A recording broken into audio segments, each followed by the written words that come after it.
Sí. Pues mi máximo apoyo a Xàtiva, a los compañeros y compañeras de la candidatura, precisamente en el lugar donde hay que erradicar de raíz la propia corrupción, echar al Partido Popular, porque nos jugamos absolutamente un modelo de sociedad. Muchísimo ánimo. Entonces ya no es el moment d'influir, ja no és el moment de resistir, sinó que és el moment de guanyar, per canviar, no com a objectiu, sinó com a condició per a transformar, perquè Xàtiva sigui una ciutat digna, amb drets i amb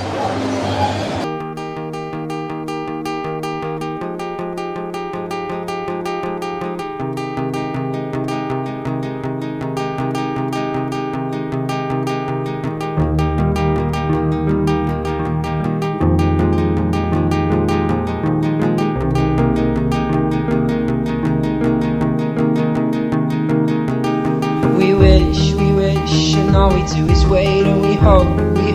but never do we pray, 'cause we know